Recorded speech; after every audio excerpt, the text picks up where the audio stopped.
What kind of jobs or careers do former convicts get back into on their feet and be financially independent once they're released? I'd imagine being a convict would limit your choices due to stigma of hiring a former criminal. That is correct to a degree. If you're in a state and they run your background check, it'll most likely pop right up. If you did time in the feds and they run your background, it might not necessarily pop up. As far as running your program when you get out, most guys take a trade while they're in prison. They learn to become a barber. They do personal training. They take classes dealing with real estate.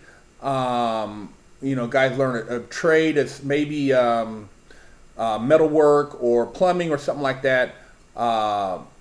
Stock. I've seen guys do stock classes. So a lot of guys I've met, they got out and have been very successful being stockbrokers, personal trainers. I know guys who are very successful personal trainers, making a lot of money. I know some guys who are actors who got into acting.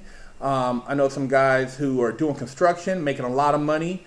I know some guys involved in real estate. I know other guys that are involved in clothing. So there's a lot of different hustles that you can do as an ex-felon once you get out. I mean, if you were a hustler before, getting out, being a hustler is no different. You just turn your hustle skills from illegal to legal. And if you have good ideas, you know how to write up a business plan, there is programs that allow you to get financed. So even if you're a felon, you can still get funding from certain groups that are looking to help people with these type of convictions.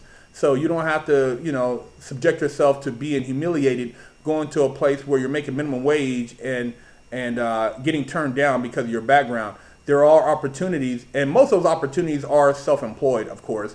But then again, like I said, a lot of the construction jobs, physical labor jobs, they'll hire you.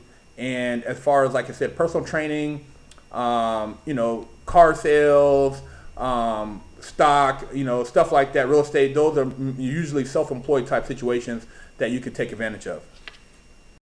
Would it be possible to make crystal meth in prison, like with a shake and bake, if you hide the stuff where you worked at, for example, in the kitchen, and hide it there? Or would you be like, in no way could you get away with it? This is how the person emailed me. Now, crystal in prison, if you're going to get involved in that, man, you're looking to get your wig split. That's a very violent hustle in prison. Yeah, there's guys selling crystal in prison. They're getting it from the street, having it brought in through various avenues and channels. But as far as, they're hiding it in different places. I'm not going to say where they're hiding it because I wasn't involved in that, but they are hiding it in certain places, and they have most likely a crew of people who help them move it and who also provide security and enforcement for that. Because once you get involved in that, you give it to somebody, they're a dope fiend, they don't pay, you got to split their wig. You can't let it pass that this person owes you, because they'll continue to, do that and basically put your name out there that you're soft. So then the other people are going to try to take advantage of you.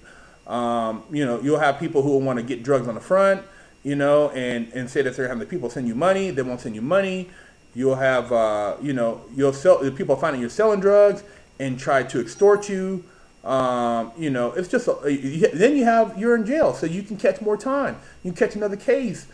If the popos find your drugs or find out you're dealing drugs and put you under investigation, you could be under investigation in a hole for 8 months, a year, whatever the case may be. So getting involved in selling any type of drugs in prison has big ramifications. And if you think you're sneaky enough to get away with it, think twice. There's a lot of cameras. There's a lot of snitches in prison.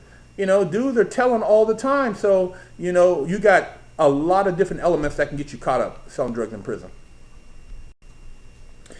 When you go to the shower in prison, do people keep boxers or something on while they're in the shower? No, you're in a prison, you go to shower, some people do keep on boxers if it's a communal shower.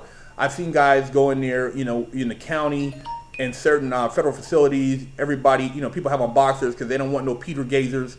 And Peter Gazers means a motherfucker who's looking at everybody else's dick while they're showering. They're on some old chomo shit, some gay shit, But like, say if they have stalls, you usually throw your boxes over the stall. you shower, you have your shower shoes on. You don't ever shower without shower shoes because you get fungus and stuff in your feet.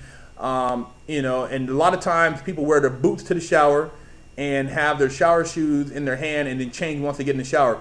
Because if shit kicks off, that's usually the most vulnerable time that somebody can get to you if they really want to get to you, is in the shower. And I've seen a guy get rushed in the shower, and basically the dude who tried to rush him thought he was going to come up, and this dude got his ass whooped. So, you know, the shower, yeah, it's a vulnerable place. And, you know, some people do wear their boxers in the shower when it's a group type shower situation. But you got to wash that ass anyways.